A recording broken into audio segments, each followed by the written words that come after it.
All right, looks like still some people are joining, but everybody else is on time, and let's go ahead and respect that. So let's go ahead and get started. So welcome, possibly welcome back. If you attended yesterday's session, great. If not, that's fine as well. My name is Josh Brothheim. Let me turn on my camera here and say hi. There we go. Hey, everybody. Now let me turn it off because it's killing my bandwidth or my connection. But welcome back. And so what we're going to be doing today is search mastery. Yesterday, if you joined, and if you didn't, that's fine, but I will allude to it a little bit. Yesterday, we did our fundamentals class. So that was the basics of sumo logic. And at this point, hopefully you either took that yesterday or previously. If you didn't, that's okay, but it would help. And so today is really diving into the query language. And so we started to look at that yesterday. We're in fundamentals, but now we're going to dig into it and look at different queries, different operators, and show you how it works and show you how you can do some cool stuff in Sumo without too much typing.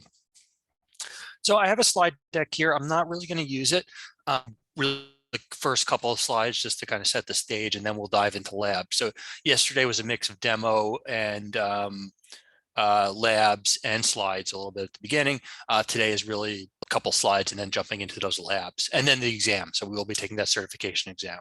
And so hopefully you did well on that yesterday. I know a lot of you passed, and proud of you guys. So let's go ahead and let's go. Oh, yesterday we did, and same thing. Let's use the Q&A for questions, the chat for more like chat. You guys did a good job with it yesterday. I don't know if James will be joining us today. I don't know if I invited him today or not because of anything he did wrong, just because I don't know that he got the invite. So I might be flying solo. If I am, that's fine. Just, be easy on me. But away we go. So as far as an agenda, this is fairly accurate. The introduction doing right now, and then as it says, and as I mentioned, just really diving into those hands-on labs. And so that will be good. I hope you'll enjoy that. But the interactivity should be fun. And then we'll get certified. So once again, we have these labs. We'll take a break, probably about an hour and a half midway in between, and then come back, do a few more labs. Then that hour is reserved for that exam. So for those of you that either took the exam yesterday and need to send in your certificate for the free Uber Eats, or those of you that don't know about it and are going to take the exam later today, a reminder, or I guess if you didn't know about the introduction to this, but basically take a certification, email it to us, and we'll send you a $15 Uber Eats gift card. And so highly encourage you to take advantage of that because it's a pretty decent deal. There was a question about sending the slides from yesterday and today. Let me answer. I'm going to leave that question open. Eventually we will, but I'll show you a way to grab the slides from a kind of an internal site. So I'll get to that, Jarvis. And let's see. And then, yeah, 15 for each cert. So if you want to go ahead and take a couple certs, send them in. And today is your second one. Tomorrow will be your third. So right away, you got about $45 in Uber Eats cards. I don't know if you can combine them or not. So, but yeah, pretty decent deal. So hope you take advantage of that. This slide I'm not going to go into. This slide I showed yesterday. Showing it again. Just as a reminder of where we are kind of on our training journey, if you will, and I just kind of made that up. But this is Sumo Logic data flow. So as a reminder, step one is the ingestion of data, the collection of data. Data is out there in the world, it's collected and brought to Sumo. How that occurs, we talked about it a little bit yesterday. We'll talk about it tomorrow in the class. That's kind of the point of the admin class, or one of the points of it. But that's about it for today. We won't really talk about collection at all. One more slide, but really that's about it for collection for today. Now, step two is what we are focusing on today in searching and analyzing. The data is in Sumo Logic now. It's sitting there. It's waiting for instructions or whatever. It doesn't really know what to do, kind of. And so that's what we're going to be covering today is what to do with the data, how to put it into graphs and charts and slice and dice it. And then that visualizing and monitoring, that's kind of really what we focused on yesterday with the dashboard. So taking that data that's been sliced and diced and then putting it in a chart, or really putting it in a dashboard, having it sent to somebody as an alert, that type of thing. And so we won't really be focusing on that today. So today's focus is really kind of the center square, number 2. This is just a reminder. Yeah, it's worth just discussing really quickly is metadata. Certainly something discussed yesterday, and will be discussed a little bit today. But just as a reminder, it's going to be a way for you to locate data. There's going to be ways that are automatically applied to the data, labels, and that's going to be something we discuss tomorrow in the admin class. And then there's the freely configuring of the source category, which is where you or somebody in your organization can start to give structure to that data so that you can look at data that's coming in from a bunch of different environments or a bunch of different places through a single source category. And so that can make things easier. There's also other benefits of source categories outside of just querying, but we won't really get into those today. So yeah, all right. So let's go ahead and log in. So I'm going to go ahead and paste the credentials into the chat. They're the same credentials we used yesterday. So if you remember your credentials from yesterday, great. Go ahead and just paste this in the chat. If you don't remember them, that's fine as well. Doesn't really matter. But we're going to use these credentials. So it's training plus analyst, number. Come on, load. There we go. At sumologic.com. So you've training plus analyst, pick a 3-digit number at sumologic.com, and that password is thanks21 exclamation point. So go ahead and log in. If you have any problems, let us know. I know there were some issues yesterday. Hopefully, if those individuals are back today, they should be good. Yeah, let's go ahead and log in. Once you get logged in, go ahead and put those put the 3-digit number you're using in the chat, just so we know you're in there. If you get a locked, if you could just log in as a different number.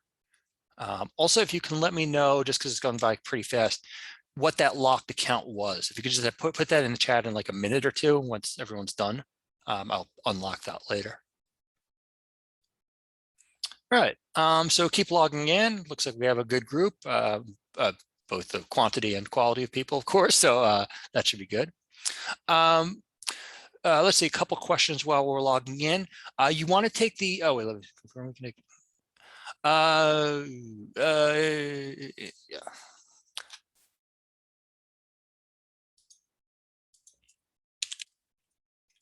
Sorry about that, just like I said, trying to do double duty here. And to send that in for the redemption was training at sumologic.com for the Uber Eats deal. Correct, Samantha. What I want to do now is I want to share, here we go, this. I'm going to share something in the chat. And what I'm sharing is a link to basically what you're asking me for in a positive way, not as an annoyance. What I have here is a link for each class we offer, a link for labs, the slides, and a somewhat recent webinar recording. So for example, fundamental certification, which you all attended yesterday. If you want to look at the labs, that's how to get them. If you want to view a recording of what we covered yesterday, this is how to view it. It's not the specific one from yesterday, but it's the same content and same quality and really no different. And then the slides. So for today, we're doing search mastery. And so we have our labs. And why I want to point us to this is how I want us to access the labs. So what I want us to do is use the link I put in the chat, and I'll put it in again if needed, I guess. And so go to Search Mastery Certification and click on the labs. Also, like mentioned, it does have the slides in the webinar recording. The webinar recording is what you're about to hear. So I guess listen to me instead. And the slides are what we offer, but like you saw, I don't really utilize them. So while we will send out the stuff from yesterday. I think we send it out at the end of like the classes, so after Thursday or Thursday US. But this is what you want. So and you could share it internally or with everybody. It's just a kind of a hacky. I put it in a community post to keep it fairly current. So all right, so hopefully you have those labs. If you don't have them, let me go ahead and put a link directly to the labs in the chat just to give you an alternative. But ultimately, I want you to have the labs. Ultimately, I want you to be logged in, which I think everybody is now. And so I think we can continue. Let me see, just reading one more chat, sorry. Okay, let's go ahead and yeah, let's do lab 1. So, and actually, I apologize. Let me get logged in myself here. I got so excited to get going.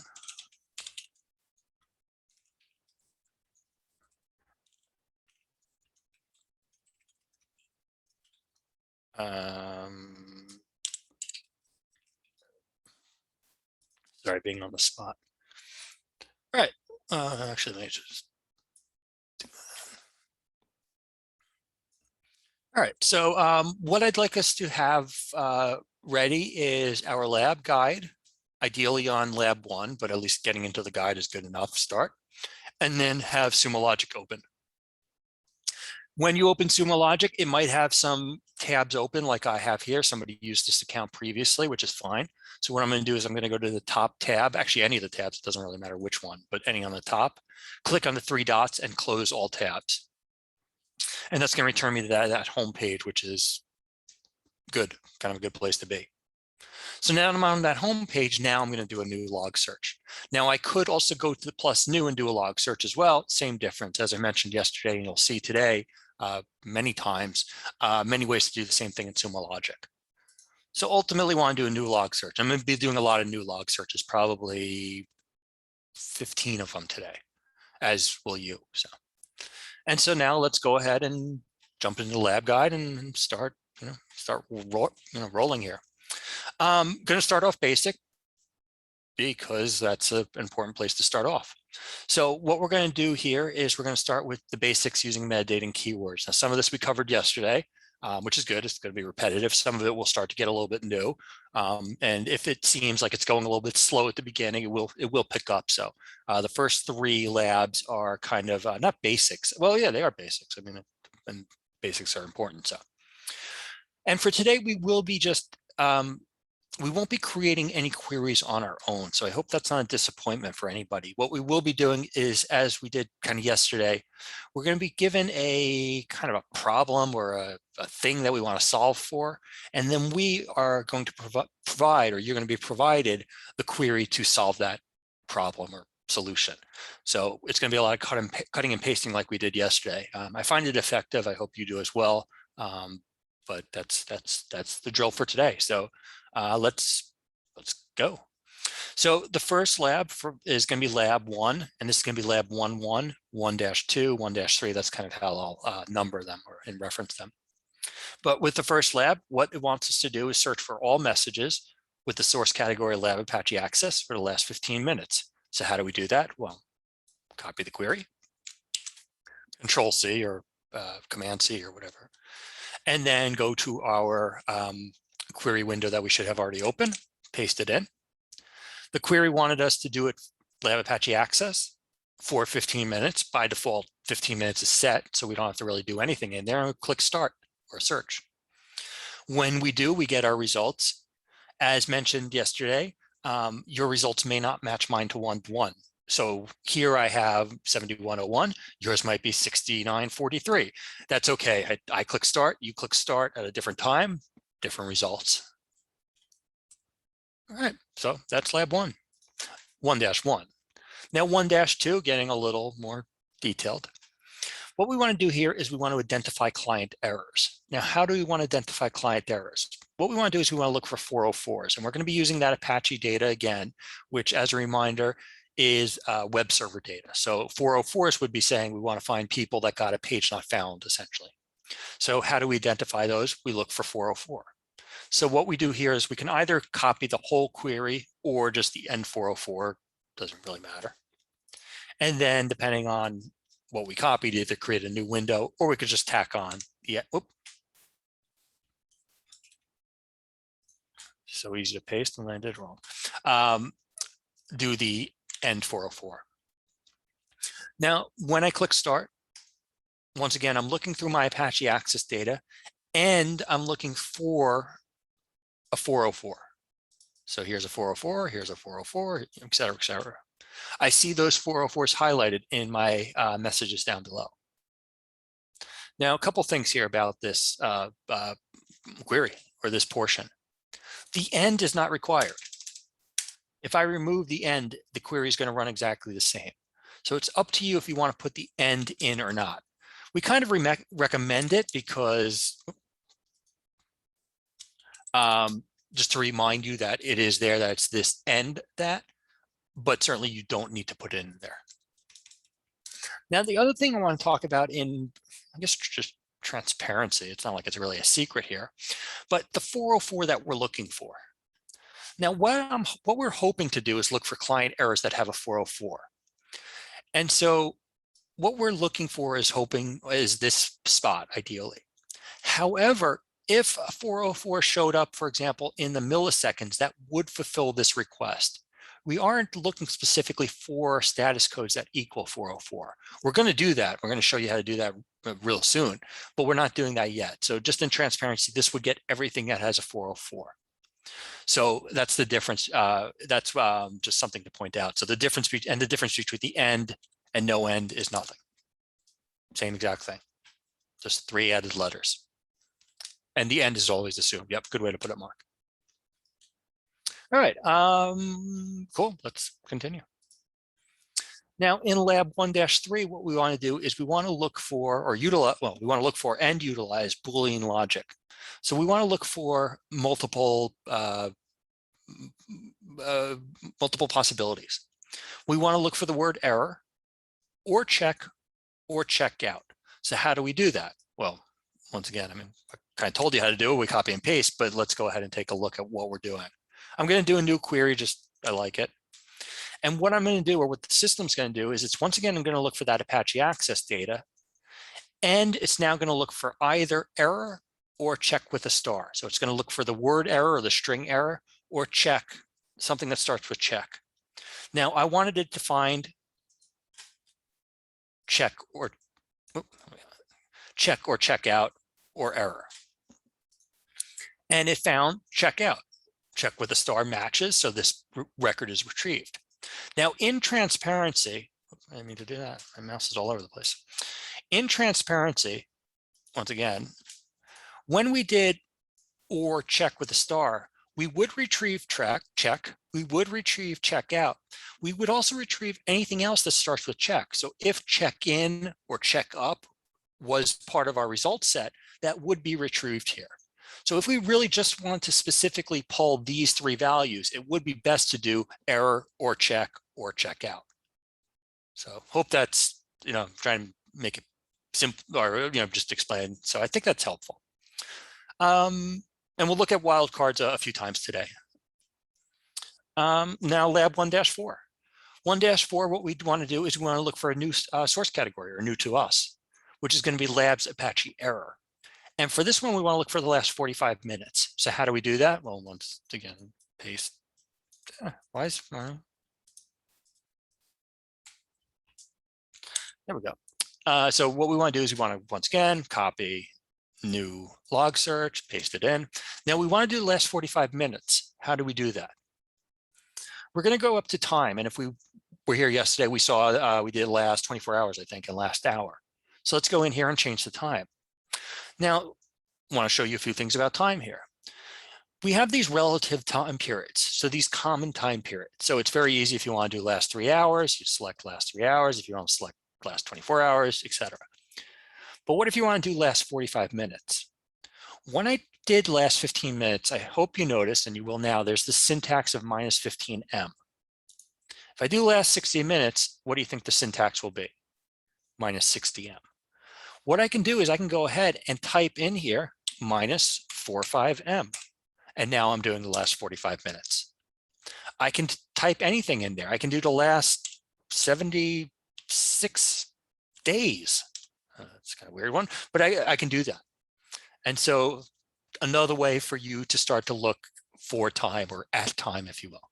I'm going to put it back to the last 45 minutes, just since that's what we're all supposed to do. But then I have my data.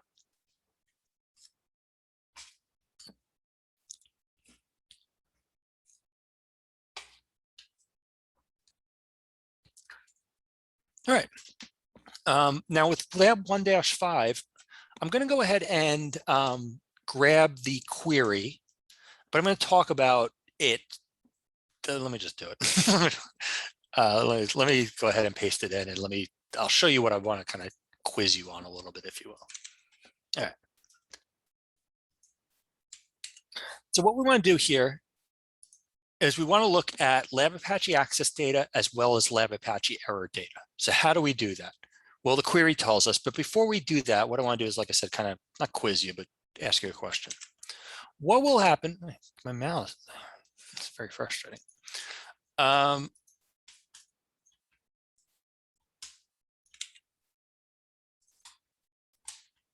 we go. What I want to do is I want to remove the for. And what I wanted to do is ask you, if I run this query as is, what results am I going to get back? So I took out the and, there's no or, so what results will I get back? Will I get the results back for Apache error? Will I get the results back for Apache access? Will I get the results back for both? Will I get the results back for nothing? Got a little bit of everything. So let's see what, in the chat, so let's see what happens. When I do put an end, I'm going to get no results. Now, why am I getting no results? It seems like I should get both results. The reason I'm getting no results is because I'm saying, show me data that resides here and resides here at the same time, and data can't reside in two different places. By utilizing the or, I'm saying look for data in one place or another. And now I get both. And so some of you got it, cool. Some of you didn't, that's okay as well. But that's a little kind of explanation of that. Now, another thing we can do here in lab 1-6 is utilize the wildcard to express the same thing. So if we want to look at Lab Apache access as well as Lab Apache error data, how do we do that? We grab this Lab Apache star. Now, in transparency, and I don't know what I'm saying transparency, it's not like we're hiding this, but this would retrieve Lab Apache access data. It would retrieve Lab Apache error data. Theoretically, if there was Lab Apache random or Lab Apache upload or whatever, that would be retrieved here as well. Since we only have two source categories, only two source categories get retrieved. So just wanted to kind of point that out. All right, let's see a couple more here. Let me do this one. Don't pay attention to this part yet. Okay, cool. Let me go back here, and I'll explain why I just did that. So what we want to do here is I want to introduce a feature called live tail. Now, what I'm going to do first is I'm going to run the query that's provided in the live tail lab exercise. Now, when I run this query, this is a query we've seen already. I'm saying, show me Apache access data that has a 404 from the last 15 minutes. And when I say from the last 15 minutes, I'm essentially saying old data. Now, old is a relative term, but it's data that's come in, it's been collected, it's been ingested, it's been processed, and it's essentially been sitting there for up to 15 minutes. And that's good. That's usually what you want to do in your job. That's why Sumo exists, to look at that data. But there's something else you can do. What if you want to look at data as it arrives into Sumo, before it's even processed? So data that's coming in, rather than data that's come in, been processed, and sitting for potentially a few milliseconds. So how do you do that? Well, this is what live tail does. To use live tail, what you'll do is you'll go to new and live tail.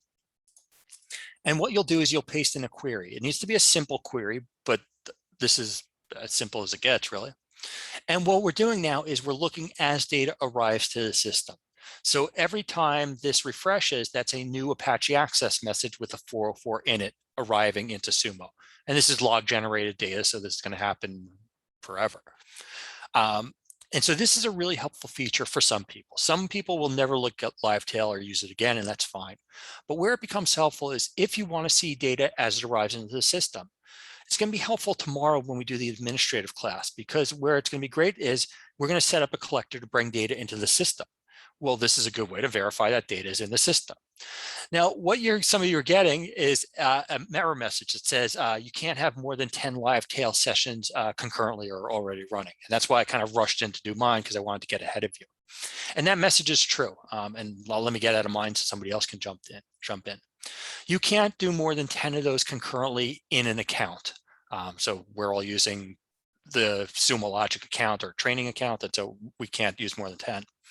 Now, in the real world, it's the same limit. It's not a limit that's ever really been a problem. Certainly if you do find in your organization you're hitting more than 10, let us know, we can bump it up, but it's not a feature that's going to be used as frequently as just querying where there is no limit. So that's why we kind of have one there. Also, by letting it run, it does use resources and stuff like that, but feel free to jump into it. If you can't do it now, we do have a pretty large group, maybe at a break or later today, go ahead and just do it again.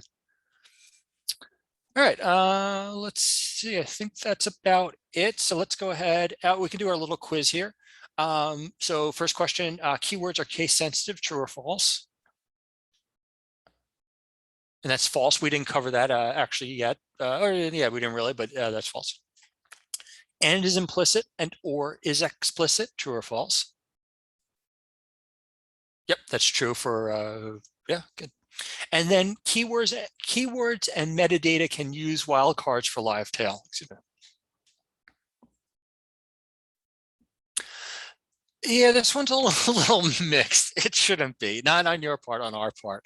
So you can use, you can now, you used to not be able to. It's kind of been modified over time. So you can use them in some spots and not others. So, but it's kind of a true question. Oh, let's see if I can show, oh, I'm probably locked out of it. I'll come back later and try to show that. All right, let's keep going. We got a lot more to do. Time-wise, we're okay, but we do have a lot to go for. Let me see, also questions. So a question by Patrick about the check with the star. Yeah, Matthew, yeah, you got me on that. Patrick, I'll answer that question. I'll get back to that question that you asked in the Q&A. So, all right, let's keep going here. So what we want to do now is we want to introduce parsing, grouping, and filtering.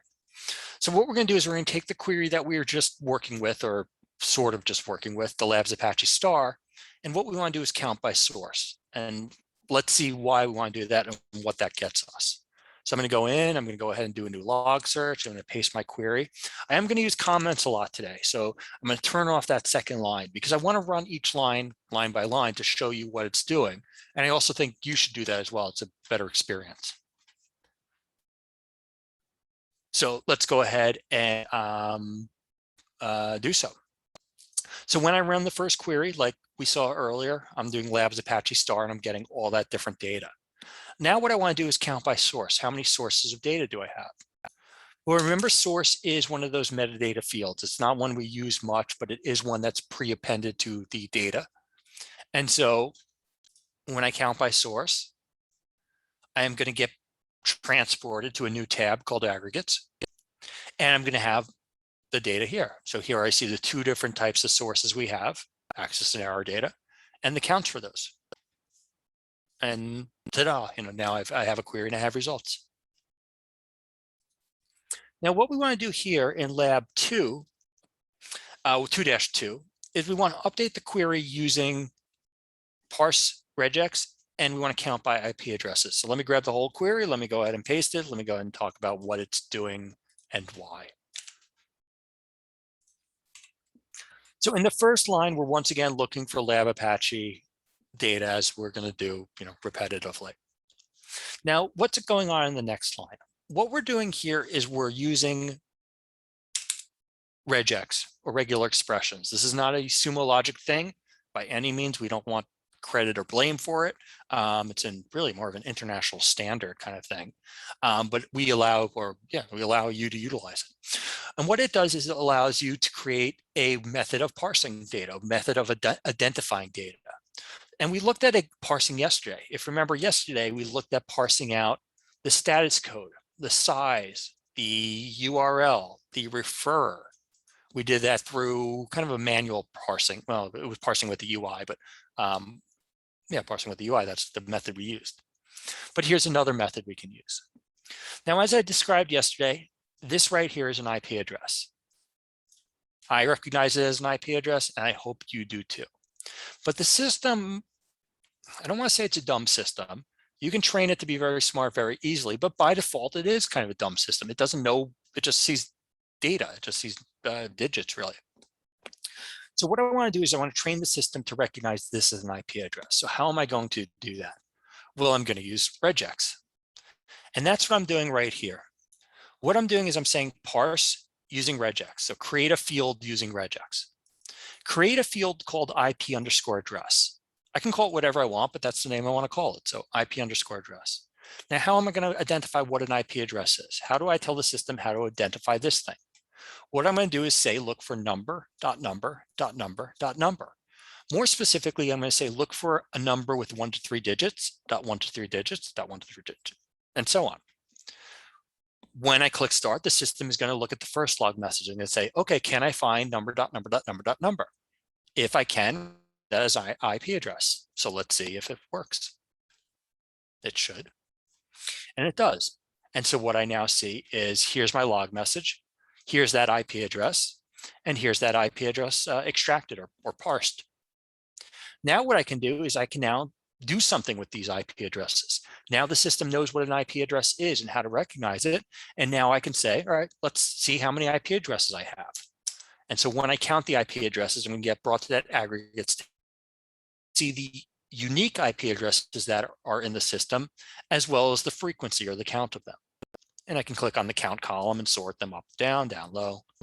But now I'm starting to see that.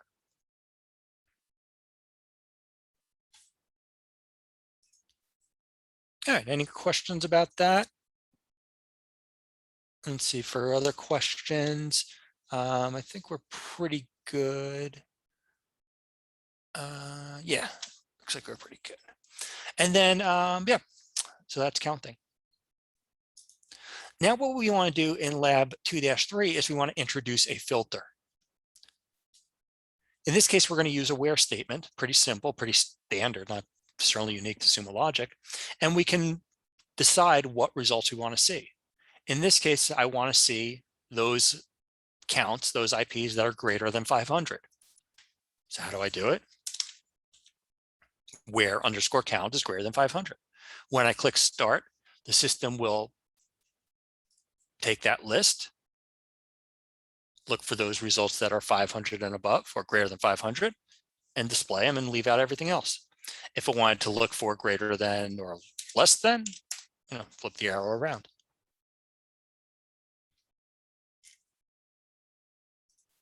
Now, something else we can do here is utilize a chart. By default, we're in this tabular or table view or look, but we can put this in a bar chart, a line chart. What we want you to do, just to point it out, is to use a pie chart or probably more specifically a donut chart. But now you see, as a pie chart shows, the ring.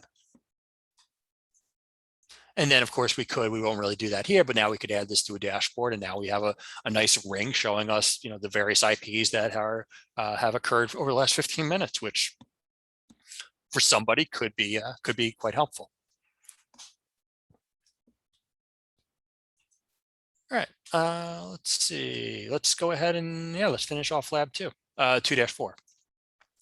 So I'm going to grab the query like I've done.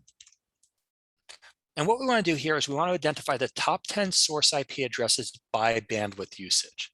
So how do we do that? Well, we're providing the query, but let's go ahead and go through it. So I'm going to go ahead and comment again like I've done before, and I'm going to search Apache access data just to make sure I've done it correctly. I have. I'm going to go ahead and parse the IPs like we did already or previously. Now, what I'm going to do next is, or what I need to do next, I need to parse size because this lab is telling us to look for bandwidth usage. So what we want to look for is this value right here. Now, how do we tell the system how to find that value? Well, there's many ways to do it. We can parse using the UI method we used earlier. We could parse using regex. It would be really kind of scary regex, but it would work and fully supported. But what we're going to do instead is we're going to look for a successful connection. What we want to do is we want to look for a 200 here. We want to find where somebody's successfully connected. And that's what we're doing with this parse statement. We're saying look for a space, look for a 200, look for another space. That next thing space is going to be a size. So when I click start, what I should have remaining are only those log messages that have a 200. It should then take that 4-digit number next to it and call it a size, which it's done. And so now what I'm left with are, over the last 15 minutes, successful connections, the IP that it was successful from, and the size. All right.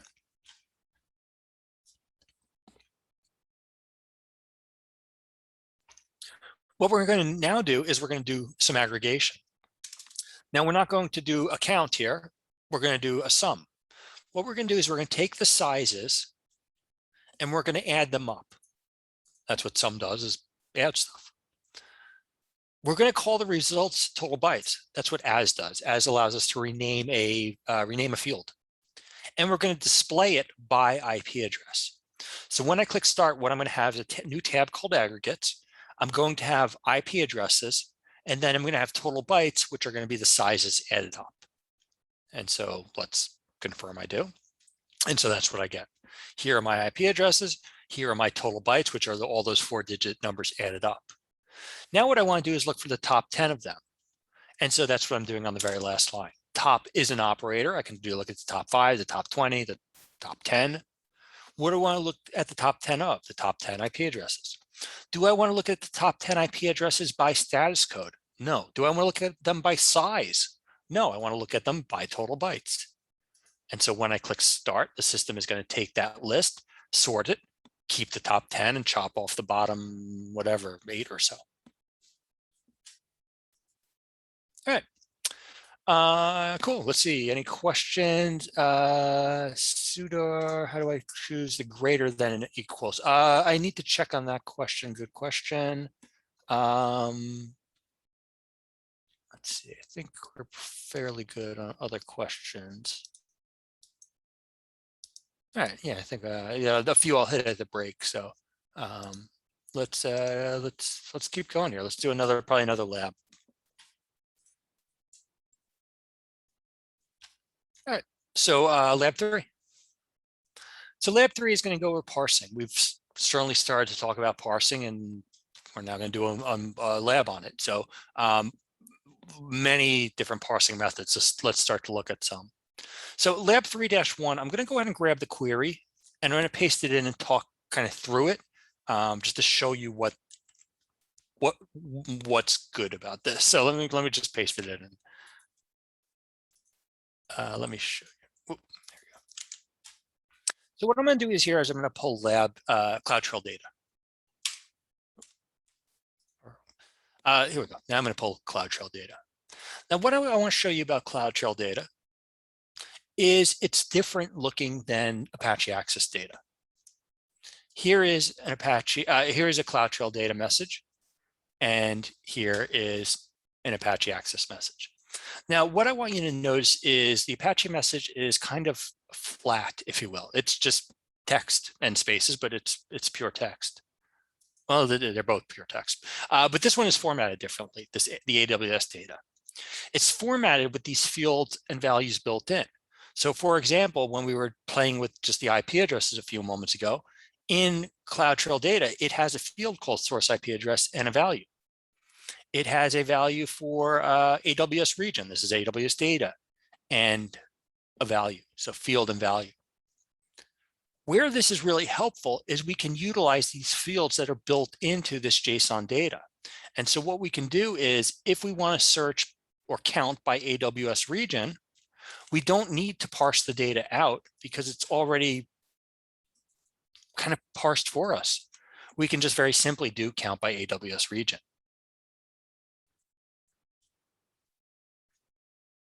And now what we get are those regions added up and counted. So JSON is really beneficial. It's a really great way for you to store your data. I wouldn't, if you're given a choice, certainly that's one reason to use it, JSON as a file format. There's other reasons not to. It's more verbose, so it can be more expensive, but it's certainly really one of the helpful features of JSON data. And Sumo Logic parses the data automatically, which also makes everybody's life easier. So want to show that. And we'll look at, I think we'll look at CloudTrail data one more time later. Now lab 3-2, 3, 4, and 5 all go together. I'm going to go ahead and grab kind of the whole thing and just sort of talk my way through it and show you why we're doing the lab. And let me comment. Okay, so let's look at lab Apache error data. So what I'm looking at is, as I just said, lab Apache error data, which we've seen now a couple times today. Now, what I want to point out is the formatting of these log messages. Some of these log messages have client space and a client IP address.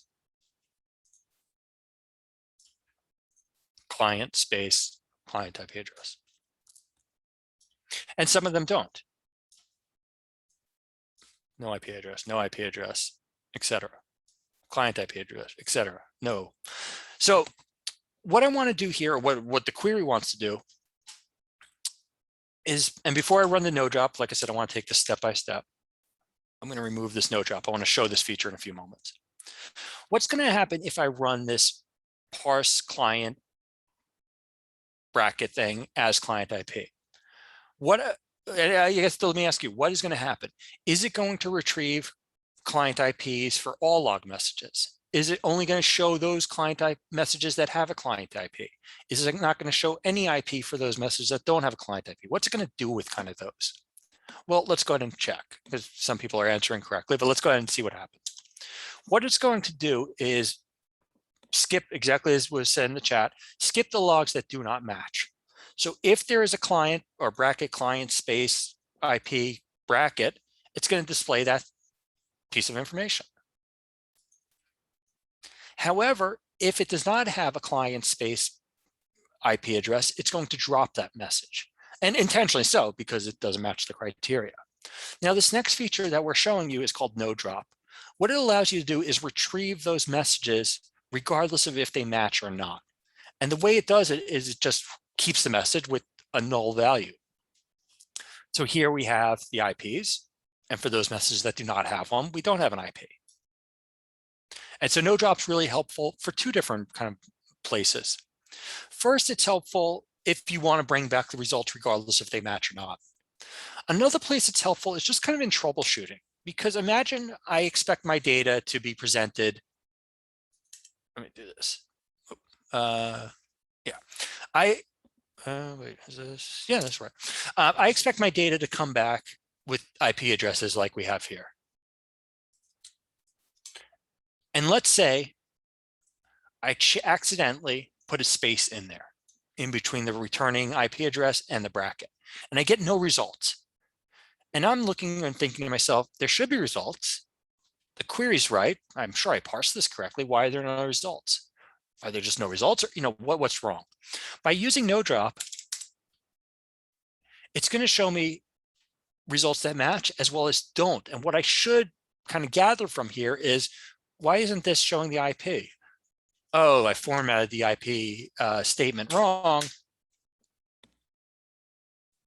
Oh, now it's showing them, and kind of for troubleshooting. So that's a helpful spot to use no drop. Not a feature that you're going to use every day, although if you do, I mean, it's great, it's fine. But it is helpful in certain spots.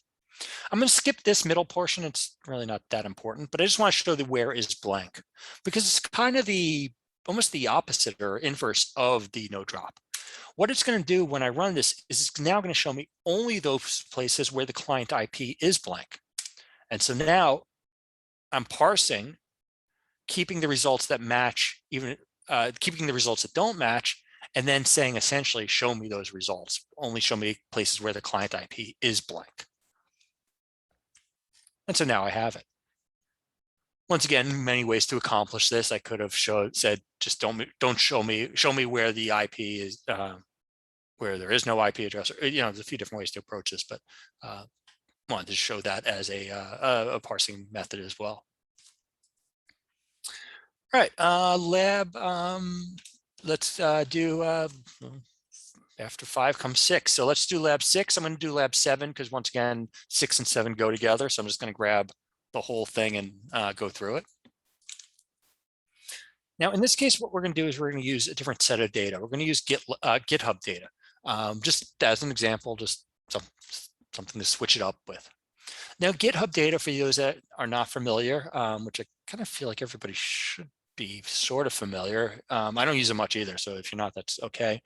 It's basically a public online repository where people can upload and download code, and changes are tracked. That's a good enough explanation. Now, within GitHub data is the idea of a committer, somebody that has committed code.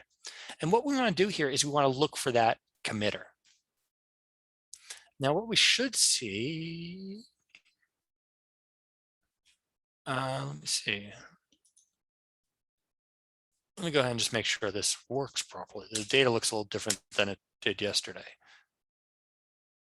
Oh, no, it's still working. Okay, so what I wanted to do here, what I did here is, where is my field? Within here, there's going to be information about the, it should be the committer. Where is it? Committer, here we go. Here we go. Sorry, it's nested within the table. What I found here, what I'm showing to you here, is within this GitHub data is going to be the committer, the person that's committed the code. And specifically what's going to be in there is his or their email address. And so what I'm doing here is I'm parsing this out by saying, look for email, look for quote, look for colon, look for space, look for quote, that whole thing, that's going to be the email address. Now, I could parse this out in a different way. I could have parsed it out using, like I did the JSON. Yeah, I could have done it that way as well. But ultimately, I now have an email address. So what I should have are email addresses. What I'm going to do next is take those email addresses and split them up into two different fields, a user field and a domain field. Because what if I wanted to find all the users that have submitted code from a specific domain? Well, this is kind of how you would do it. So I'm taking the field that I've parsed and parsing it again. And you can do that. You can continue to parse fields even further. And so now what I could do, I don't really like the way we do it in this example of count by users, but what I could do is I could do count by domain. And now I could do top 5 domains or domain by count. And now what I see here are the top 5 domains that have submitted or committed code over the last 15 minutes. If you want to stick to users, like it said, that's fine.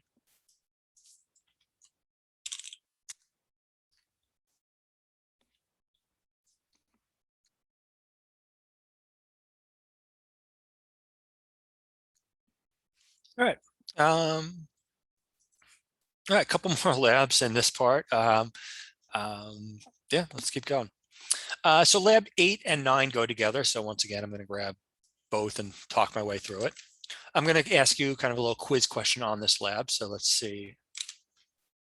Let me set this up. I'm going to comment off and comment off that. Okay. What I'm pulling here is snort data. Snort data, it's fun to say. It's security event data, network intrusion data, that type of thing. Once again, not Sumo data, just this data has been ingested and we're using it.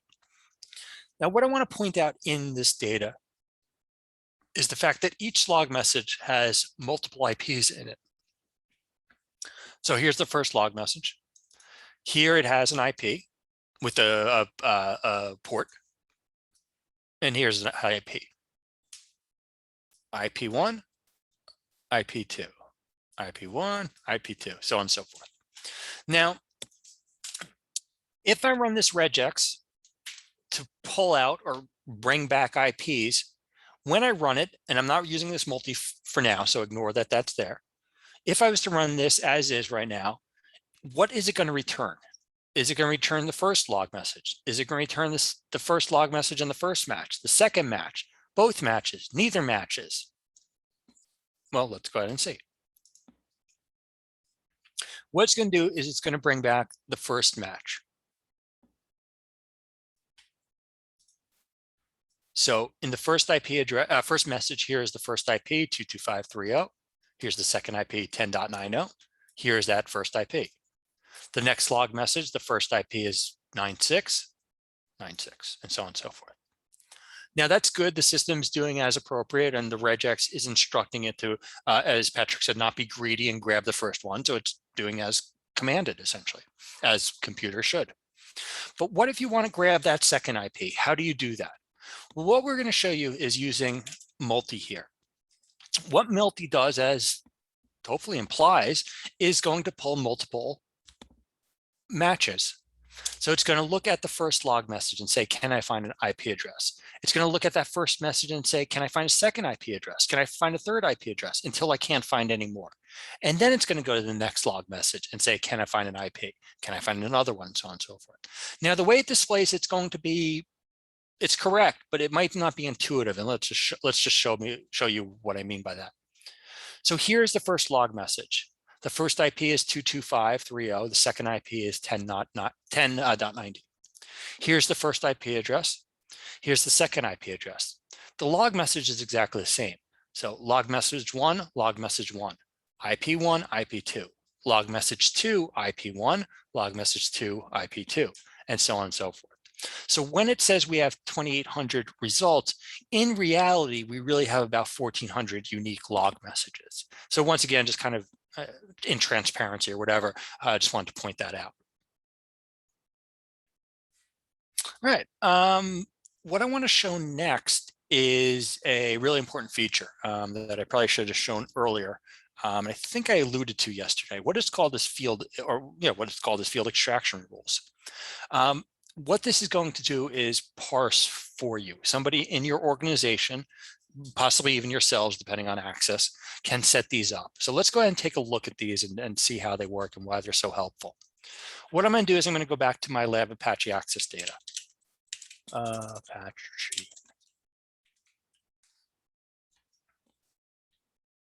And I have my messages like you've seen, half a dozen times already. Now, what I want to show here is this portion right here, this column, if you will, on the left-hand side of the screen. This is called a field browser. What this field browser is showing us are those fields that it is aware of based on the data we're looking at. So when we run Apache Access for the last 15 minutes, these are the fields that Sumo can find within that data. Now, some of these fields are going to be fields that we've discussed already. That's part of that metadata. Fields like that source category, that collector name, the source host, the source name, really the ones in capitals. Those are automatically going to be found and extracted. But what I want to show you are the fields below that. What I have in here are fields that we've been playing with over the past 2 days. I have a field for status code. I have a field for size, a field for source IP address, a field for refer, a field for URL, etc. And I can utilize those fields. I can go ahead and say,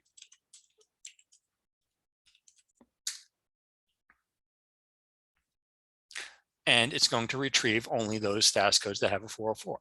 Now, how did I do that? Or how did the system do that? What it's doing is it's taking advantage of a feature that we call field extraction rules. The field extraction rules have been set up by somebody else, or yeah, I'm set up by somebody else. I guess you could be the first one to set them up,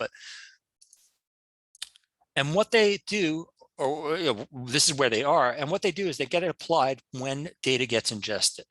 So here's an example of, just want to see if we have one in here, Andy. Where's my regular, this one.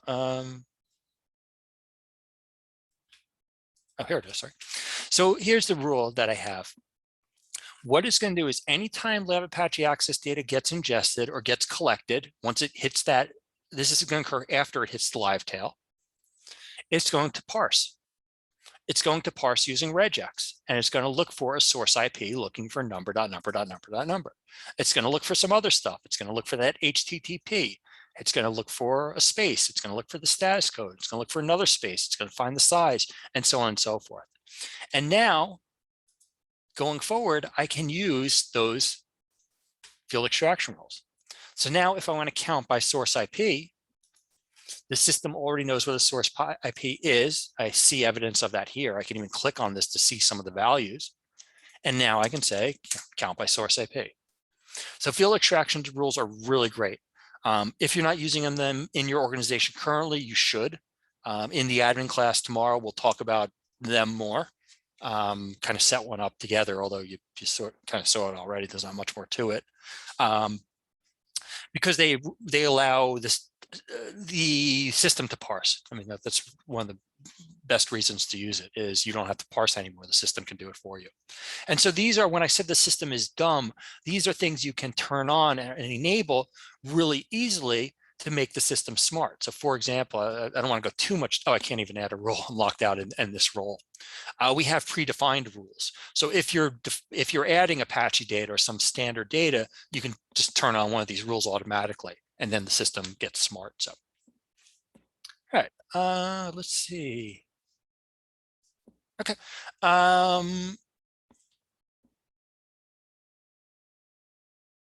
Yes, Patrick, and we'll talk about something similar to that as well, that you put in the chat shortly, maybe.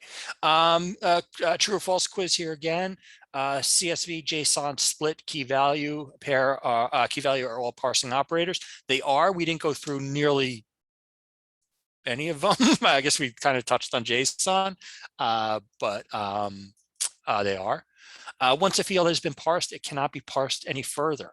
So that's going to be false, because you can. Once it's parsed, it's a field, and then it can be continued to be parsed. And yeah, like I said, we might look at another example of that shortly. And then fields parsed by the field extraction rules are available in the field browser. Yes, and that's what this feature is. This is the field browser. So strongly encourage you to use it. I've kind of skipped over it for our labs because we want to introduce, imagine it's not there, and introduce the more basic method to you, but it's going to be really helpful. Yeah, it's a great feature. All right, let's see, time-wise, we're okay. Let's do one more lab. Yeah, in fact, this one's, yeah, let's do one more lab. So this is gonna be lab 4-1. What we're gonna do here, or what the system's gonna do for us, is we're going to write a query that looks at the Apache access logs for the last 60 minutes. And what we're going to do is look for successful HTTP requests versus error HTTP requests that are 404s. So essentially, we want to look at 200s. We want to look at 404s and count them, see how many we have of them. What we're going to do, or what we're building towards, sort of, is lab 13 of creating meaningful alert, where we're going to take a lot of the actions that we do in lab 3, 4, 7, and 10 and combine them in that last lab. So you'll see this feature again. But let me go ahead, like I've been doing, and just copy the query, copy it in, and go through it line by line. I think that's most effective. So in the first line, oh, and I want to do less 60 minutes, I think. Doesn't really matter too much. So once again, lab Apache access. Now, in the second line, we want to look for status codes. Now, as discussed, we don't need the second line. We can actually delete it.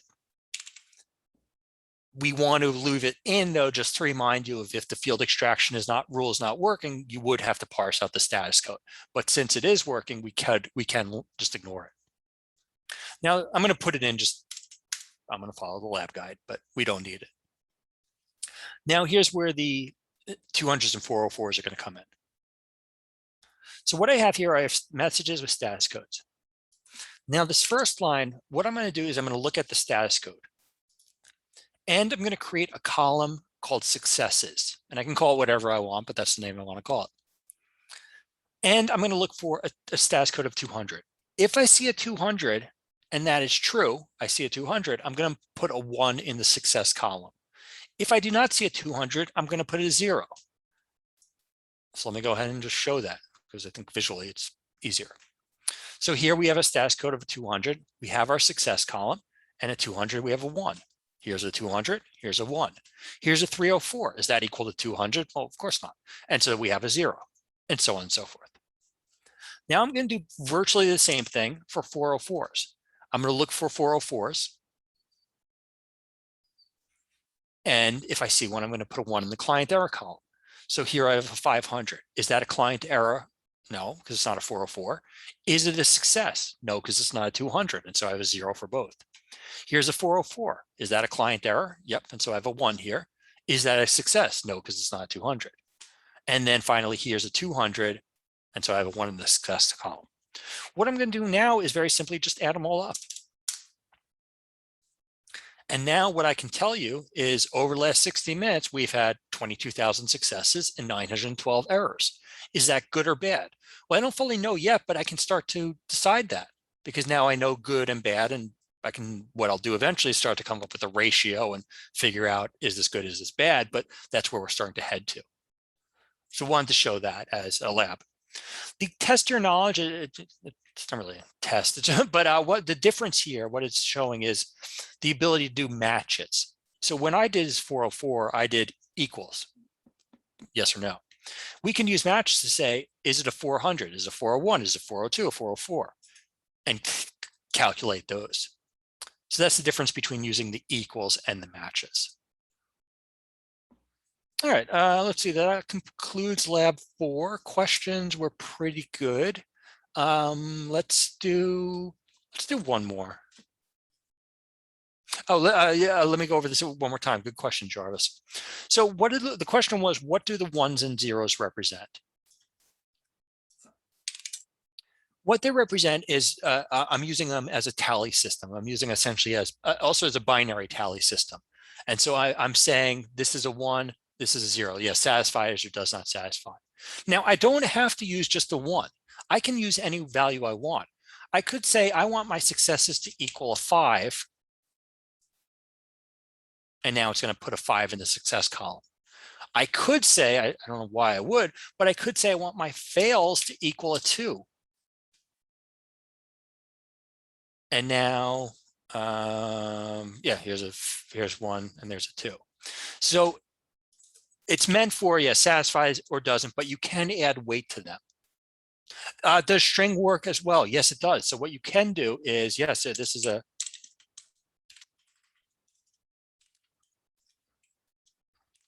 I hope this works. It should. Yeah, there we go. So same idea. And now you could go ahead and count those yeses. So cool. Yes, it is. So, all right. So I think Jarvis is good. Thank you for helping answer Mark as well. Let's do one more lab. Yeah, one more. The more we do now. Oops, sorry, I put myself on mute. So this is going to be lab 5. This is going to be subquery. This lab is a lab. Yeah, let me show you what we're doing here. So it's running a subquery similar as, this is SQL, so kind of a subquery is a subquery, in that you're going to have a child query, you're going to have a parent query. The parent query is going to, or the child query is going to run and produce a result that will be passed to the parent query. So for example, let's say we want to look at our Apache Access data, and we want to look at a specific IP address. So we want to look at our data and an IP address. Now the IP address we want to look at, we don't want to define. We want the system to look at the Apache error logs and find what IP address is showing up most frequently associated with these errors. And then we want to pass that IP from Apache error to Apache access and look for it. So that's what we're trying to accomplish. And so this, I mean, the picture kind of shows it in that we're searching, and we'll do this in a moment. We're going to search the Apache error data and look for a result, and then pass that result as a keyword to the Apache access data. So let's go ahead and look at this. I'm going to skip this first step because we've looked at this Apache access data enough. We kind of know what it looks like. I'm going to just start with the child query. And I'm going to once again just kind of walk through it. Not kind of, I am. So what we're doing in the query is we're looking, once again, Apache error data, and we're specifically looking for this text of file does not exist, user htdocs, because that's an important error message to us, theoretically. What I'm doing next is I'm parsing the data because I want to parse out the time, which is located right here. So I can just say parse bracket star bracket. I want to parse the error. This is the word error. So parsing it's kind of easy.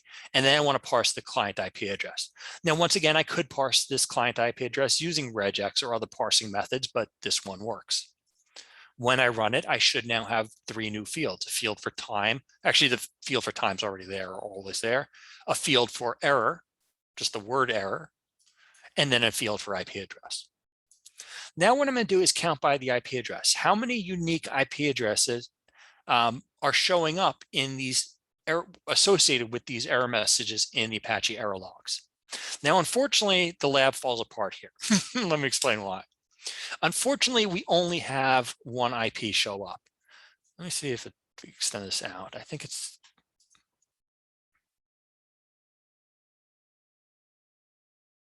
yeah, we only have one IP in the system. But imagine we had a list of 3 IPs or 10 IPs with different amounts of counts. What we now want to do with this last line is we want to find out or pull or retrieve that IP that is most frequent. And that's what we're doing here. We're basically saying to take the top 1 by count. Now, when I do that, it's going to give me that same IP that I already know what IP is rank 1 because there only is 1. Now let's go back to our picture here. So when we ran this child query, we were presented now with that result of whatever it was 70.69.152. When we run the next portion, we're going to retrieve that result and paste it in here. And so here is what the query ultimately is going to look like.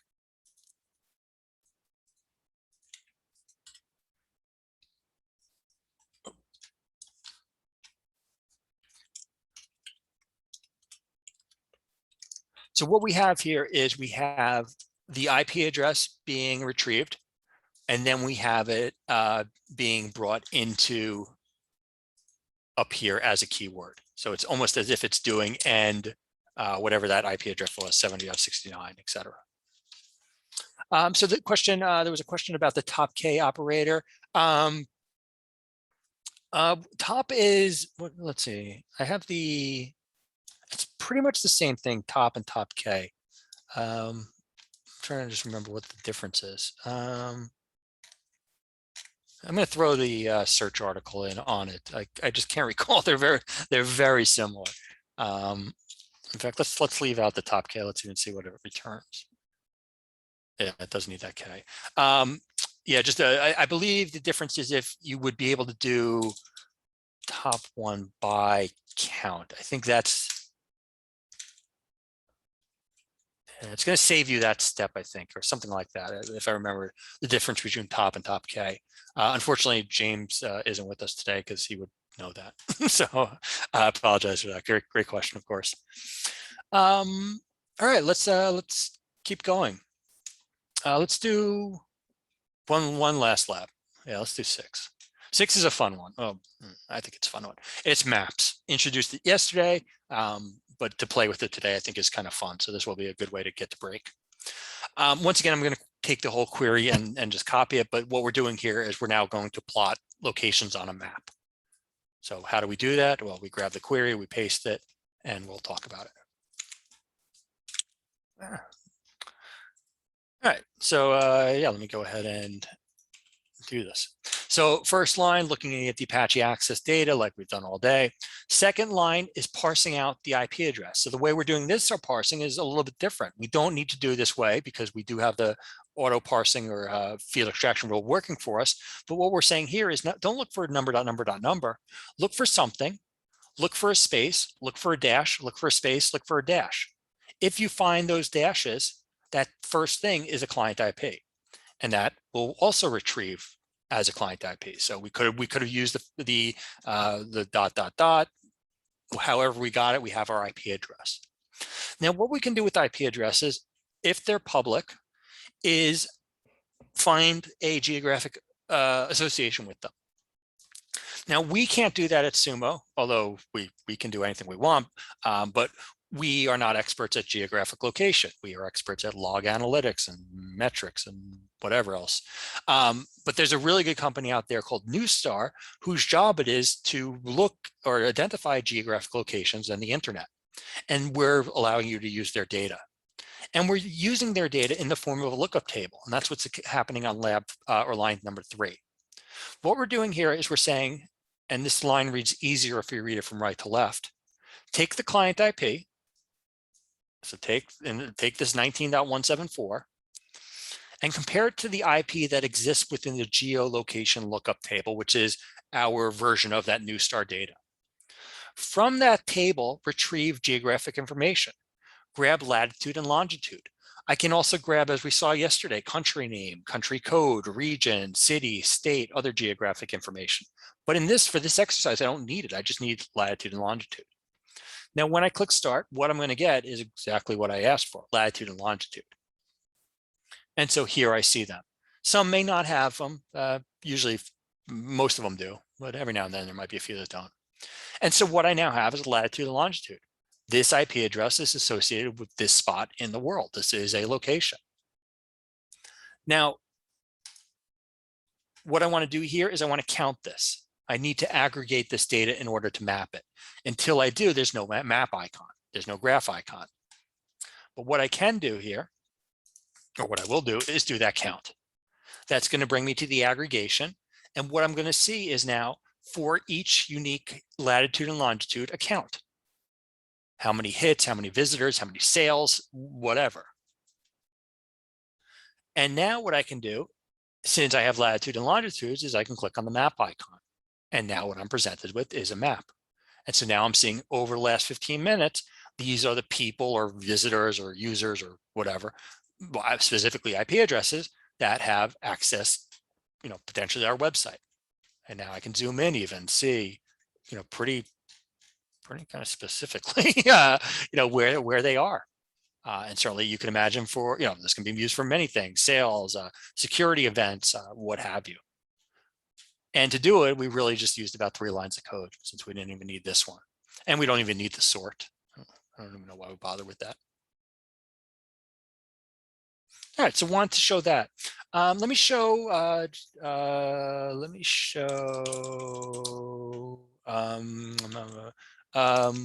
the lookup tables. Someone asked about some of the other lookup tables we have.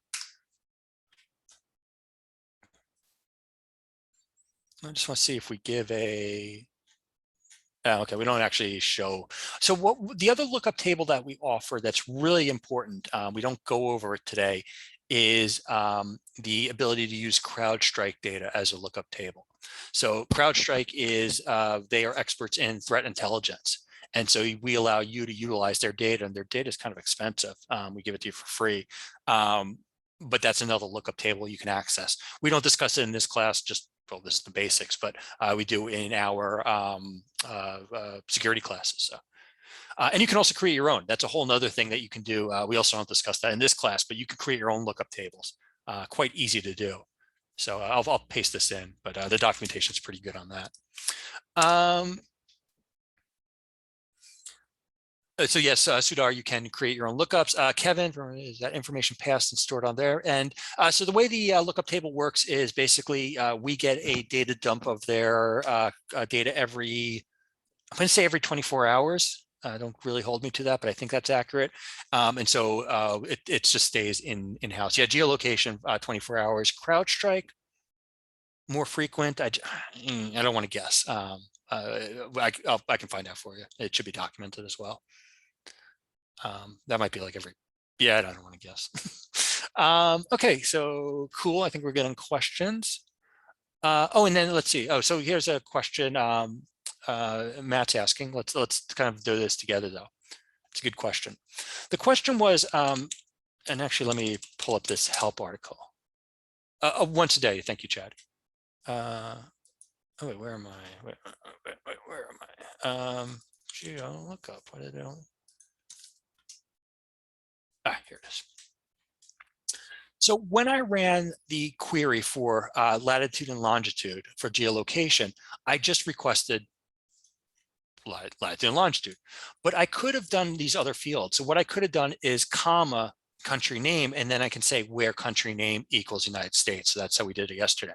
I could have done state and say only show me where state equals California, and so on and so on. So you don't need the, to create the map, you do need latitudes and longitudes, but other geographic data can be returned. It just won't give you a map. So if you do only country name, you can't create a map off that, but you can if you have the latitudes and longitudes for that country. So a little weird there, but yeah, a really nice feature. Just everybody loves a map.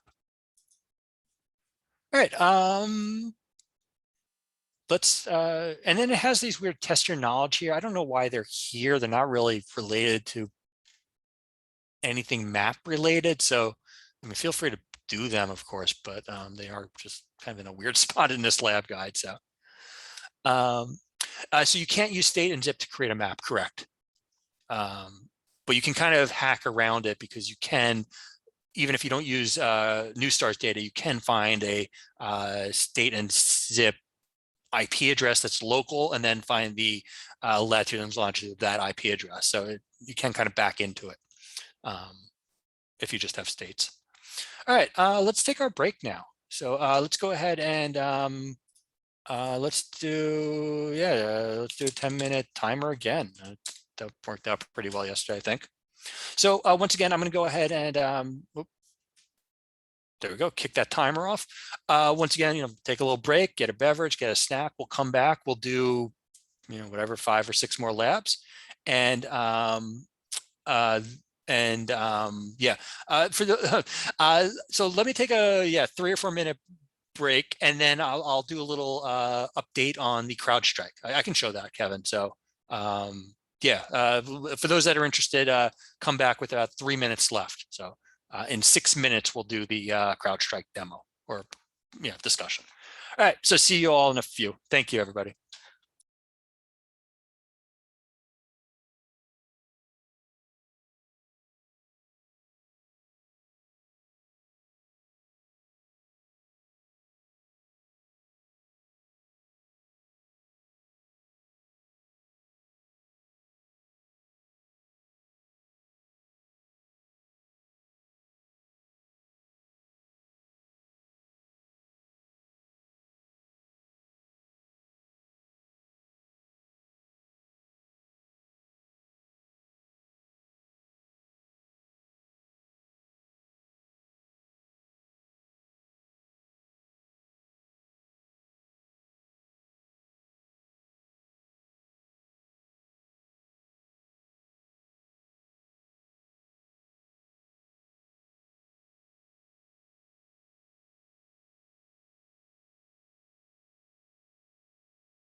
right, I know we're back from, I'm back from break. I know we're still on a little break, but let's go ahead and take a look at the CrowdStrike. So I have a pretty simple example, but simple in a good way. So I'm going to turn off the timer just because I don't want it to beep.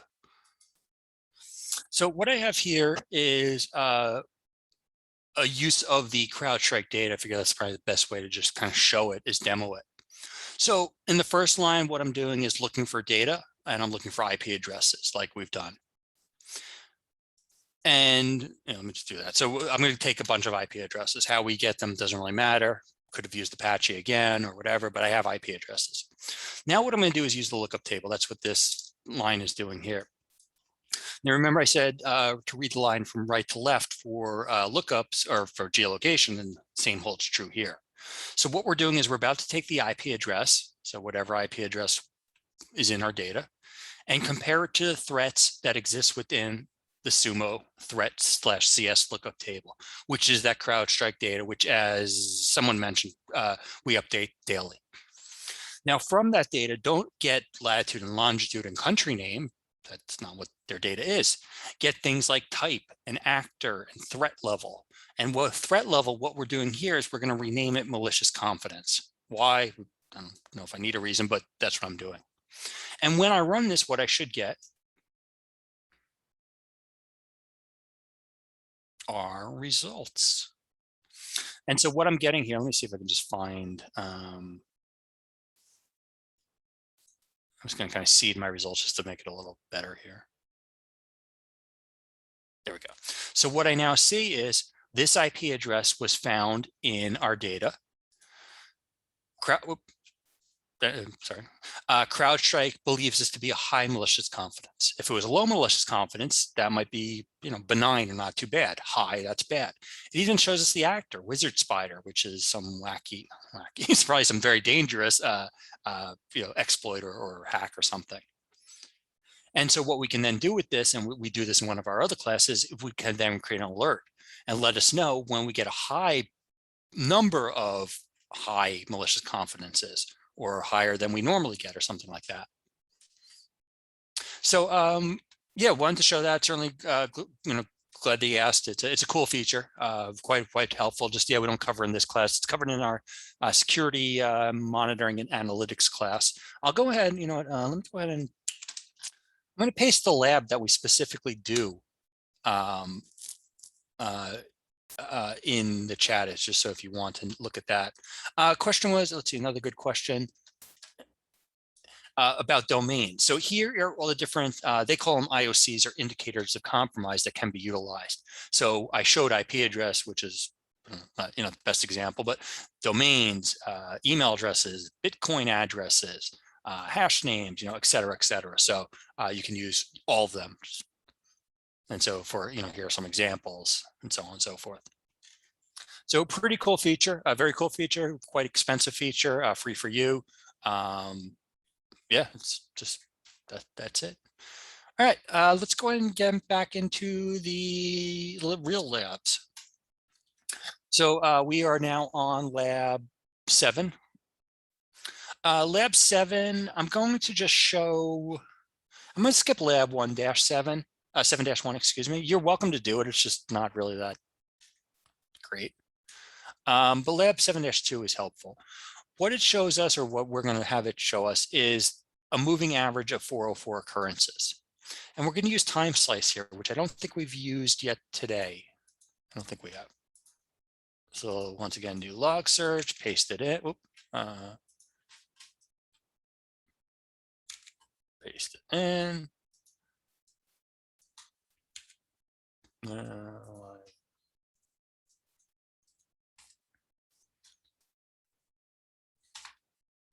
There we go. Sorry about that.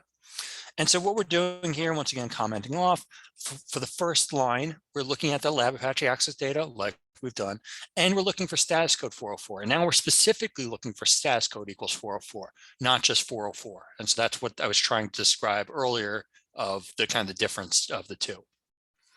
Now we're going to introduce time slice. And as a reminder, when we run our query, we're looking at our data in a grouping of 15 minutes. With time slice, it allows us to look at our data from a 15-minute period segmented into time slices, in this case, 1-minute time slices. And what we're doing on the third line is now saying count those log messages, that have a 404, and go ahead and call them error count. So when I click start, what I'm going to get is for each 1-minute period, I'm going to get an error count, which are the number of 404s during that minute period. What I'm then going to do is sort them. And I don't think I showed yet today or yesterday how to sort data. I showed you how to click on the column and sort it, which is similar, but you can actually have it sort, in this case, by time slice, and then by ascending or descending order. In this case, I want ascending. Now, what I'm going to do here is I'm now going to introduce a rolling average using smooth. Smooth is going to allow me to take the error count and turn it into a rolling average. So now I'm going to have a new column called rolling average, and now I get a rolling average. At 115, the error count was 14. The average of 14 is 14. At 116, 14 plus 15 divided by 2. 14 plus 15 divided by 20, 14 plus 15 plus 23 divided by 3, and so on and so forth. And now I'm starting to see that data. I'm seeing here my error count and my rolling average. Now, this question lab has it's kind of a bonus question, or it is a bonus question, of plotting this on a line bar combo chart. I see how to put it on a line chart. I see how to put it on a bar chart. How do I do the combo chart? Well, something I don't think I showed yesterday, maybe we looked at it briefly, is under the charts, I have this gear icon. And what I can do here is I can select it and choose to change some stuff in here.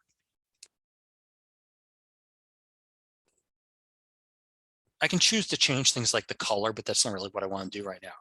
What I want to do is change the series. And what I want to do here is I want to put my rolling average as a line chart. And so now I'm doing a column chart and a line chart. So when I save it, now I have both. Here are my bars, here are my lines, and best of both worlds.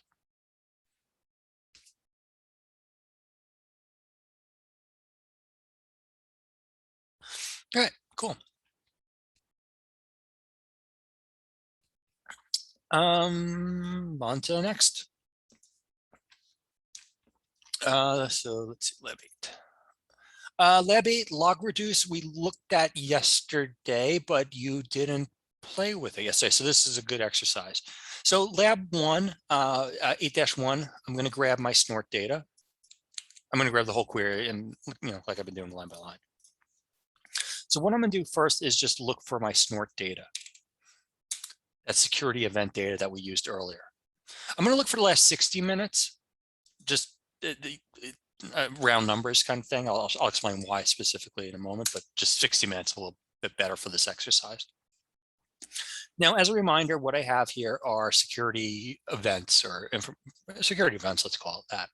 And I actually get information about them right here. So here is a classification of an attempted information leak.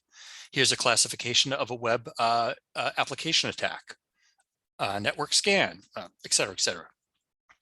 Now, what if I wanted to take these classifications and I want to group them together? How do I do that?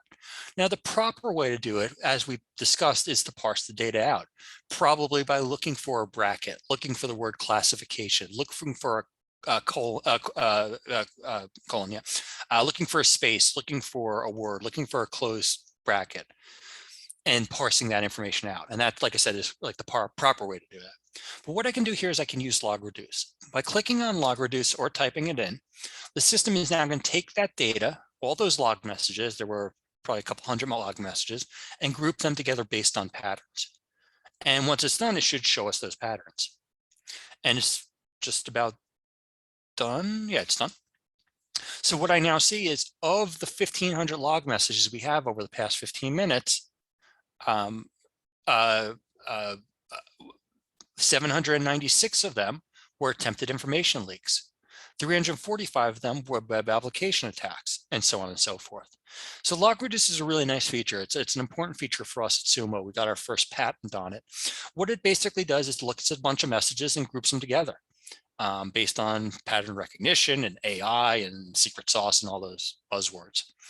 It does give you the ability for this relevance, the ability to kind of upvote and downvote the results. I'd recommend you really just ignore that. It works okay. There's some little weirdness with the rankings where we might just remove them. They're just not as helpful as you think. Actually, we're going to give you the ability to kind of customize the rankings. It's a different kind of approach, but so while these do exist, I wouldn't really focus on these relevances here. But that's what this feature allows you to do. So really kind of cool feature. And that's why we say needle in a haystack, because now you can find out of those 1,500 log messages, maybe, these are the ones that are really important. All right. The second portion of this lab. So I'm going to show this. Let me show this with the narrative here. So what I have here on line 8, for example, is I have this network Trojan was detected. I see there were 10 of them were detected over the past 15 minutes. If I click on the 10, what it's going to do is bring me to those individual log messages. So here's each unique message that had a network Trojan was detected. Now, what I can do here, and I can do this on any log message, this is just the way I'm kind of doing it, is I have the ability to go to these pull downs right here and utilize this thing called surrounding messages. What this is going to allow me to do is look at this message, look at a period of time around it, and hopefully, possibly reveal some sort of story of what happened. Now, imagine I do the surrounding messages. Now, the data is not going to show this story, but imagine it was this simple. Imagine there's 3 log messages here. I see Bob logs into the system. I see a network Trojan was detected, and then I see Bob logs out. Well, I should be asking myself kind of, what the heck was Bob doing in the system? And that's what these surrounding messages can start to tell us. This was occurring. This stuff happened before, this stuff happened after, and possibly there's some correlation or connection or not, which might be helpful to learn as well, of how it all works together. So surrounding messages is a helpful feature, not something well, depending on your role, you could use them more frequently, but wanted to show that. So there was a question about log reduce if it's using parsing. So it's not, it's really just using kind of its own crazy, let's see how we describe it. It's really its own special kind of logic. Yeah, fuzzy logic. So once you start saying fuzzy logic, it's really kind of that. That's why I say special sauce. It's just abstract algorithms and all kinds of stuff like that. There is a video I'm watching. I'd encourage you to watch. It's like I said, we got our first patent on it, so it's something that's important to us. And certainly I can get you into the right person if they want to really deep dive in there, but we do leave it kind of nebulous of just algorithms and logic and grouping based on pattern similarity, which really isn't answering your question. So that's kind of as vague as we leave it. All right, cool, let's keep going here. Lab number 9. So lab number 9, I don't like this lab, but I like what it shows. Yeah, let's use it. It's what we have. So what I'm going to do here is we're going to introduce log compare. So let me go ahead and let me just take what's here. So I'm going to take what's in lab 9-1. I'm going to copy, I'm going to paste it, and I'm going to discuss it. So once again, first line, status code 404. We've done this, many times now. I'm going to set it to 60 minutes. I didn't really explain why 60 minutes previously, so I will now explain, or in a moment, why, but it will make it easier. All right, so what log compare is going to allow us to do is to do a time shift. Basically, it's doing a log reduce for 2 different time periods at the same time. When I do my log reduce, I'm not going to do it right now, but I'm looking at the last 60 minutes, so about 4:30 to 5:30 local time. When I do a log compare, what I'm doing is a log reduce for today from 4:30 to 5:30, and then I'm going to yesterday from 4:30 to 5:30. grouping those messages together from 4:30 to 5:30, and seeing the occurrence or frequency of those, and also expressing it as a percentage from yesterday to today. So what I get back here are my groupings, my patterns. These patterns are based kind of on user agent or browser information. And what I see now is there's been an increase of this pattern from yesterday to today by almost 7%. Well, that might be helpful to know that that pattern is happening more frequently, because maybe I need to now support this browser. Maybe I wasn't previously. Conversely, there's been a decrease by 16% of this type of browser or this information. Well, that's also good to know. And so I'm starting to be able to get that information of what occurred yesterday during a time period, what occurred today during a time period, and viewing that. I can modify this. So maybe I want to compare last Wednesday night to this Wednesday night. I can do that with that time shift. So log compare is taking log reduce and doing it on 2 different periods. A couple questions about log reduce. So could you use it to help create parsed messages? Not. You could. I wouldn't. What I do is I would let it run on some data and see the results that you're getting. We saw yesterday in the demo I did with some we were looking through some log entries, looking for that development code was promoted, and looking for a singular unique message. And so log reduce was helpful there. But to create parse messages, it can be, because here it's kind of showing what things might be parsed on. And then also giving it a nudge, you really can't. That's where these thumbs up like should help, but they don't really yet. So that's where I kind of ignore them. But theoretically, what you should be able to do, you can do it. Actually, I mean, I take it back. It does work. It's not exactly as intended. But what you should be able to do is say, all right, this one isn't as helpful, and I could demote it.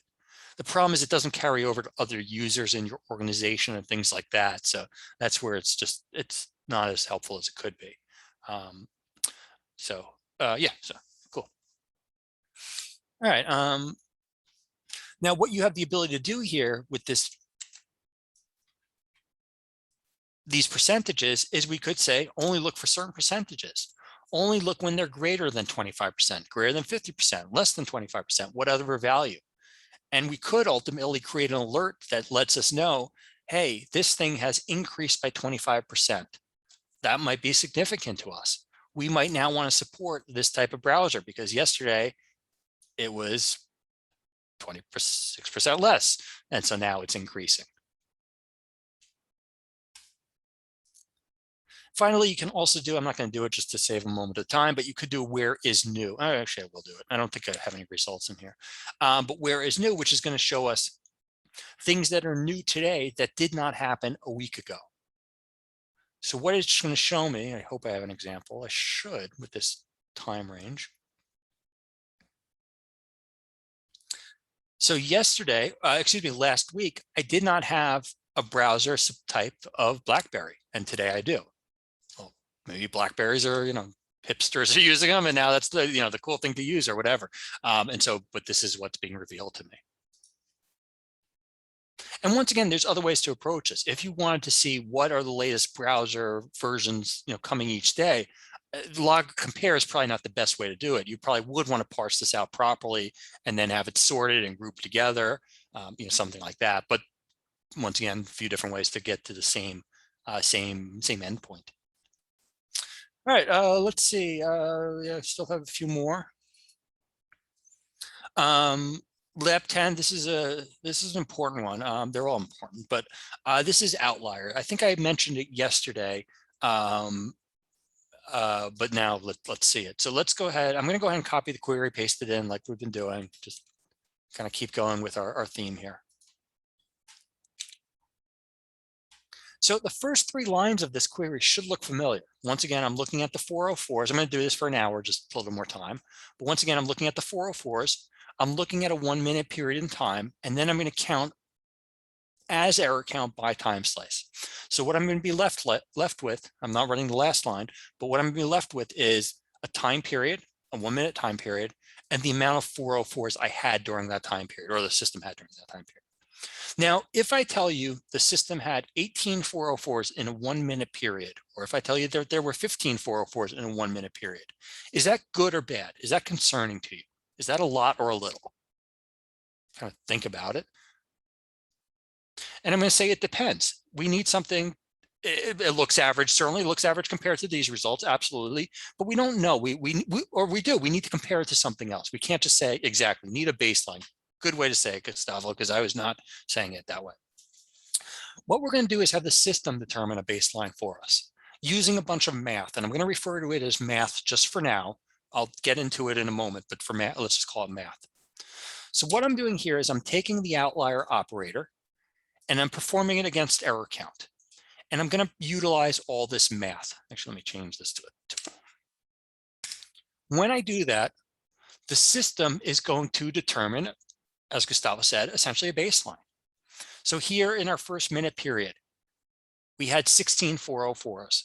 The system using math has determined an acceptable range of 404s for a 1 minute period is 7.4 to 24. 16 is within that range, and so that's considered good or normal or acceptable. The next minute, the range changes a little bit. It's actually a little tighter now. 12 is within that range, and so that's considered good, acceptable, what have you. I'm going to fast forward here. Here, my range, based on the math, it's continued to narrow. The range is now expecting 7.7 to 19. It's found 21 404s, which is outside that range.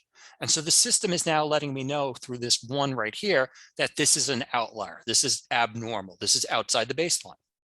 The next minute, same thing. The range narrows, or actually, I guess it grows here because, yeah, it would grow.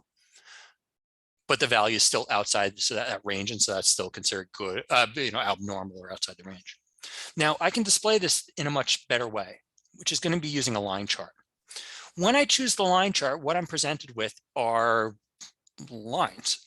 I see the blue line representing the actual error count, that 1 minute time period. That's how many 404s we had. I see this light blue cloud representing the upper and lower limits of using the math and determining what is normal and what isn't. And then what I see are these pink triangles representing the outliers, the times where things were abnormal. So what it's showing us here is over the last 60 minutes, we've had 6 times of abnormality. 2 times where we had more 404s than were expected, which is bad, and 4 times where we had less 404s than were expected, which is probably good. I guess, maybe I'm assuming that that's good, but it should be. Less errors are usually good. And the advantage of using this is the system is now going forward and determining what is normal. You could have put a rule in that said anything above 20 is abnormal, but that's not going to grow with you. If your traffic grows 10x, this outlier operator will grow with you versus putting a solid or a static number in. Now with the math, I'll go through it pretty quickly. What we have here are a few different things. So direction. Direction is going to show us, do we want to see things that are above the cloud or below the cloud or both? If I only want to see those things that are above the cloud, I could say, don't show me the minus. And now I'm just seeing the plus. I'm going to put it back just to get more data. The threshold is going to be, it gets kind of nerdy in there, so I'm not going to get too detailed on this, but this gets into standard deviation, gets into a bell curve. Essentially, how many standard deviations do you want to do? But where this is important is it's going to change the values that are returned. So by changing my threshold from a 2 to 1, I go from having 6 abnormal points to having close to 12 or so. Conversely, if I took the threshold from a 2 to a 3, I'm going to go from having 6 bad points to probably having 2 or 3, actually having 0. And so this is a way to fine tune essentially what's happening. The question was, can you do minus and plus? I don't know. I think so. Yeah, you can. Okay, good question, Mark. Consecutive allows you to decide how many consecutive outliers do you want to occur before you're notified, which can be helpful for false positives. What if I only want to be notified on the second outlier that immediately happens? And this is an example right here of 2 happening in a row.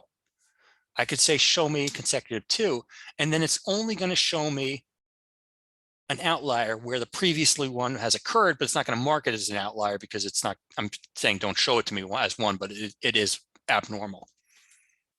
And then window, finally, is going to let you decide how many previous time slices do you want to go back. So by doing a window of 10 with a time slice of 1 minute, I'm essentially saying go back 10 minutes, go back 9 minutes, 8 minutes, 7 minutes, 6 minutes, blah, blah, blah. Take the data, calculate it with the bell curve thing, with the standard deviation, and give me the results back. So we'd encourage you to use this, of course, encourage you to stick with the defaults that are in there and then modify them or fine tune them for your own needs and decide, are you being alerted too much, too frequently? But outlier is really great feature, just really, yeah, really good feature.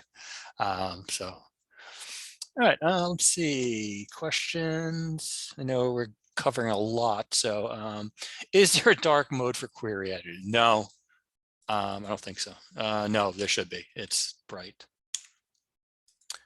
Yeah, that light blue cloud is hard to see. Yes, good question, or not question, good statement. It is. In fact, when we do these, sometimes when I did them in person using a slide projector, you can't even see the blue cloud just for whatever reason. But you can, I think you can change the color of it.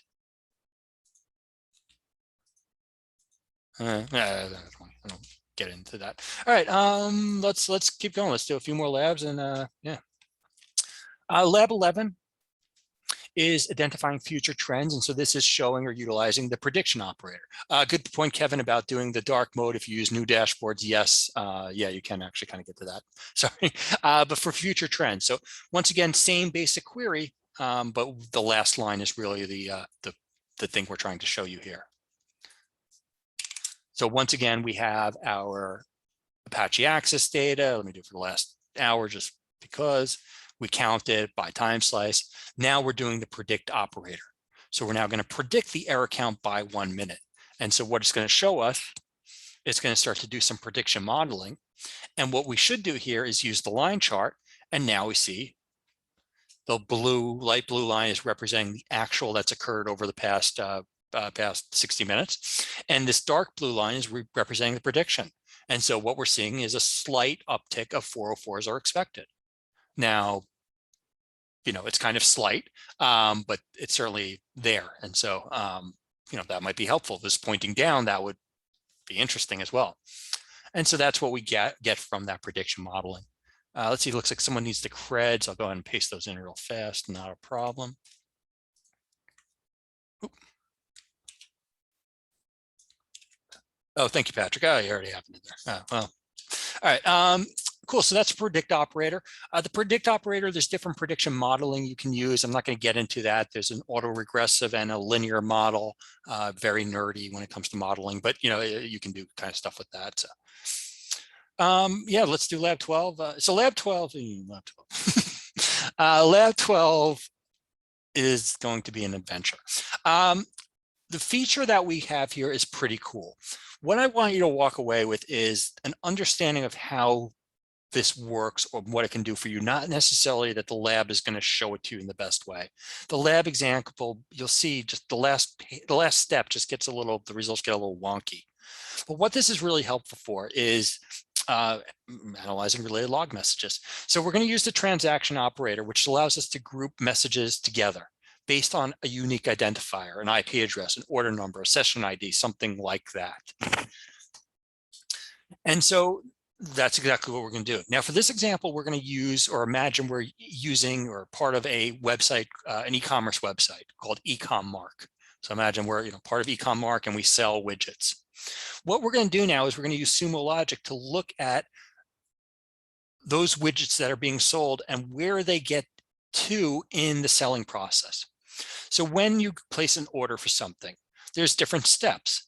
Things are going to get put into a cart. They're going to be, you're going to need to enter your shipping info. You're going to need to enter your billing info. There's going to be a confirmation page. You know, think of these things that occur when you place an order on any popular website. And what we're going to be able to do, and this is where it's going to get a little wonky, is the flow chart's not going to look that great. But what we can do is we can create a flow chart that's going to allow us to visualize the transactions. What it's going to start to show us is this many people made it to the order ship stage. This many people made it to the cart stage. These many people made it to the confirmation page. And what you'll see is, like we see in this image, not all the people get to the ultimate order shipped the last step. Now, we can't necessarily tell you why they're not getting to the last step, but this can show you that they're not and can help you start to explore that.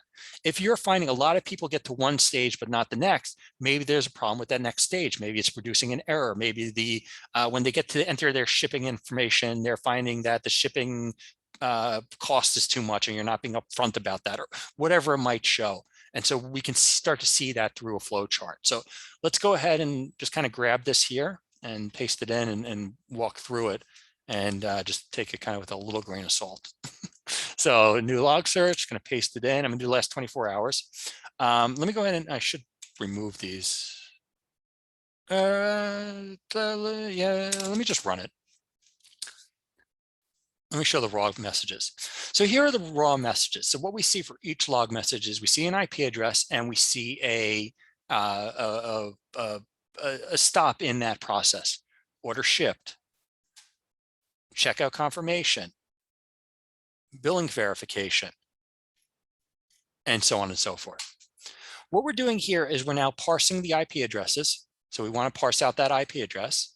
Once again, we're different method of parsing IP addresses, regex, but now we're, it's a little bit different, but still the same result. And then we're saying transaction on the IP. So take the IP,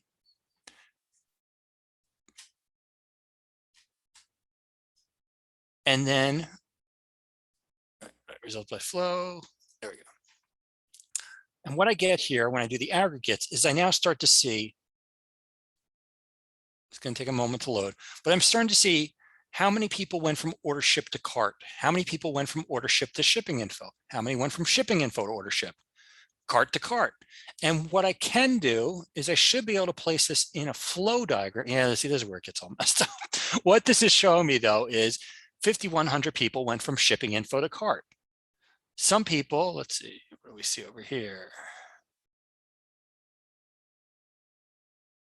86 went from order ship to cart, and these different stages that they were in. And so it starts to give us the ability to visualize this. Yeah, the visualization, it used to look pretty like this one in the image for 4, but it doesn't anymore. You could sort it. What would you sort by, Mark? Sort by big numbers. So yeah, I need to play with that. It should, I should be able to clean this up. I mean, the data should be, the data is expressive. Let's do 60 minutes just to, that might work actually a little bit better. Yeah, thank you. That does work. And for some reason we changed it to 24 hours. I don't know why we did, but now we're starting to see it. Yeah, this is more pleasing here.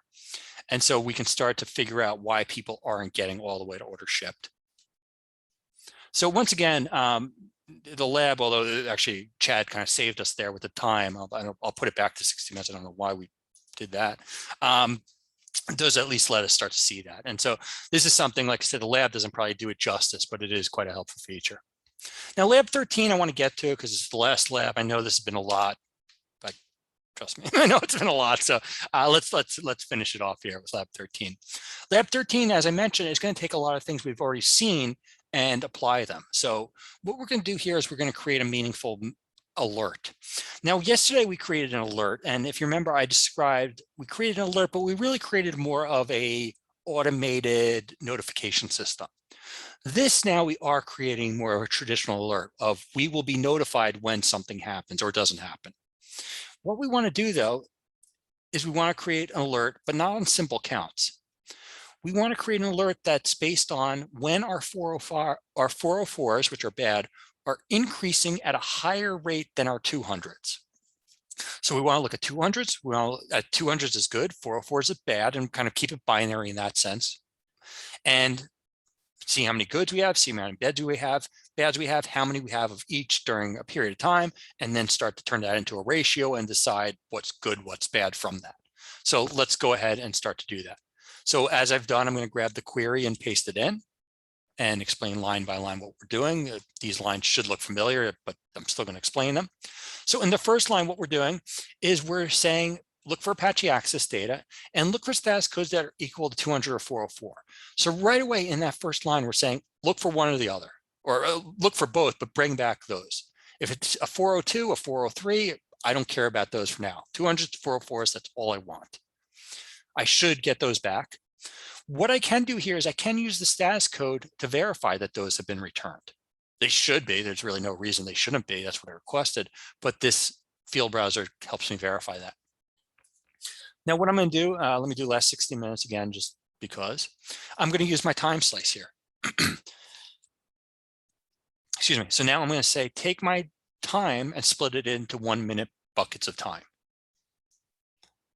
And now what I'm going to use are those tallying systems that I used earlier, those success columns, those ones and zeros. As we described, don't have to be ones and zeros, but for this exercise, they are going to be. Now, when I run the last two lines here, I'm looking at the status code, and I'm going to either tally a success of a 1 or a fail of a 1, because I'm only looking at 200s and 404s. So I'm either going to have a 200 and a 1 here, or a 404 and a 1 there. There can be no other options. Now what I'm going to do is take those success columns or successes and add them up and call it success count. I'm going to take the failures and add them up and call them failure count. And I'm going to do it in 1 minute chunks. So now what I see is from 136 to 137, I had 345 successes and 18 fails. Is that good or bad? Comparing it to 354 successes and 15 fails, is that better or worse? Well, I don't know. I mean, numbers. It's, you know, there's a I'm going to show you how to figure it out. But at face value, it's kind of hard to say. One's higher, one's lower, one's much higher. You know, we need some help here. What we're going to do to make apples equal apples is we're going to take our fail count and success count and create a failure rate percentage. Basically, multiply it by 100. So now what I see is the failure rate here was 4.9%. The failure rate here was 4%, 4.9%. I can start to compare. One is higher, one is lower, and one's good, one's bad. And now I can compare apples and apples. Now, as I mentioned earlier, is a failure rate of 4.9% good or bad? Well, once again, it's hard to say. Looking at these numbers, it does once again kind of look average, but we do need that baseline. And so that's what we're going to do here with the outlier. We're going to take this failure rate percentage and we're going to perform the outlier against it. When I do, let me just see if I have, let me change this to a 2. It just makes the data better. What I do see now is here is my failure rate percentage. Here is what the failure rate percentage is considered normal, where the system's using math, and it is normal, and so I have a 0. And now, once again, if I fast forward, here the range is 0.9 to 5.8. The actual is 6.7, and so it's outside that range, and so I see a 1. Once again, if I click my mouse on the line chart, I now see those outliers. And so what I see is over the past 60 minutes, there's been 4 periods of time. Now we're going to turn that into an alert in a moment. Yeah, just in a moment. Mark, a good question. So the question was, how does the outlier work if the beginning of the data was bad? And so this is it's a good question about the outlier, in that what we want you to do is run the data with defaults or some values and just let it run and you're going to have to decide what's normal, what's good, and what isn't. Is the system alerting you enough or too frequently? Maybe it's not alerting you enough. Maybe it needs to be a tighter threshold and you need to be alerted more frequently. And so that's where you can start to customize these and kind of fine tune them and find kind of that sweet spot, if you will. But yeah, if the data is bad, if you have the past, you're doing a time slice of the past 60 minutes, and the past 60 minutes happen to be thousands of 404s, that's going to impact the data. However, it should start to normalize after the window starts to expire. So after a period of time, it should normalize. So if the divisor is 0, it can get kind of weird in that, let me show you what it will do. Let me see if I have an example. Here. So what it, no, that's not an example. Failure rate. So what it can do is it can start to get a little funky with zeros where it can actually start to give you a negative possibility. So it could say you're expected to have negative 5 404s, which of course is impossible. So it can, yeah, kind of, like I said, get a little funky. Can you combine the outlier with time compare? Sure. Yeah, you could.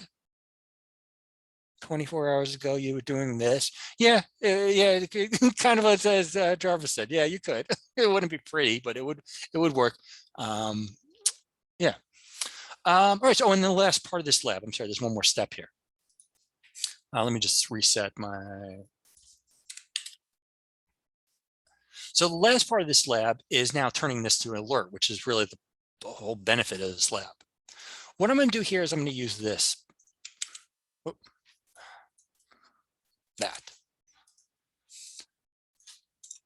What this line is saying is only show me where the failure rate percentage violation is greater than 0.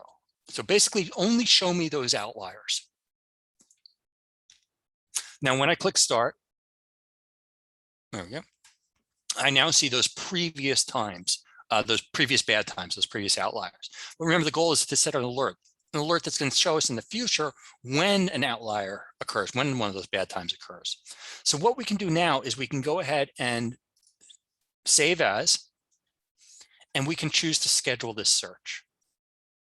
We can also do it in the monitoring method that I was pointing out earlier, but that's not the way we're doing it for this lab exercise. So I'm just going to finish the exercise, then maybe show you the alternative way. What we can do is we can choose real time.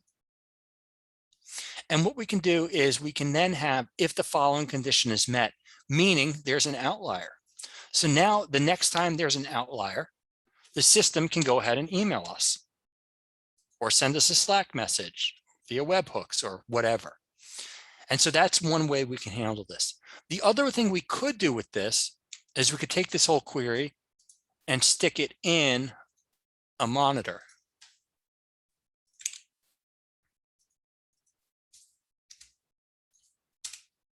And so what we could do is now the next time there are, I don't know, 2 outliers within 5 minutes, we could get notified. So I wanted to show that as a good way to wrap up today. Yeah, wrap up today in that the alerts, those monitors are really helpful. So I know we covered a lot today. This class goes deep. Once again, when we get to the exam, it is going to be open book, so you will have that to rely on. But hopefully, yeah, I hope you picked up a few things from today. Like I said, I know it was a lot. Let's go ahead and let's get you started on an exam now. So if there's questions, we've been answering. I think we're for the most part kind of good on them. So as a reminder, what we want to do now is we want to take the exam. So we're going to want to make sure that we log out of the exam, log out of the training account, and log into our corporate Sumo account. Now, once again, if you were with us yesterday, if you found an alternative method to getting to this portion of the exam, use that same method. If it worked for you yesterday, let's use it again. And so once again, make sure that you take the exam as yourself, not the training user, unless applies to you. So go ahead and start to do that. Once you're done with that, we're going to go into certification, and I'll show these steps a few times. So if you're not with us yet, that's okay. But ultimately, we're going to go to certification and get certified. And the portion we're doing today is search mastery. So what we should find is search mastery in this red, green color. And then we want to take the search mastery exam. Once again, there's a Japanese and Spanish exam. If those are your native tongues, you can use them. Even if they're not, I guess you can use them. But otherwise, English is probably the best way to go. You'll register for free. Once again, no cost to you or the organization. This exam, 30 questions. It might have 25 now, but about 30 questions, 60 minutes, take it. Same ground rules, so it's open book. 60 minutes, 70% to pass, 75% actually for this one.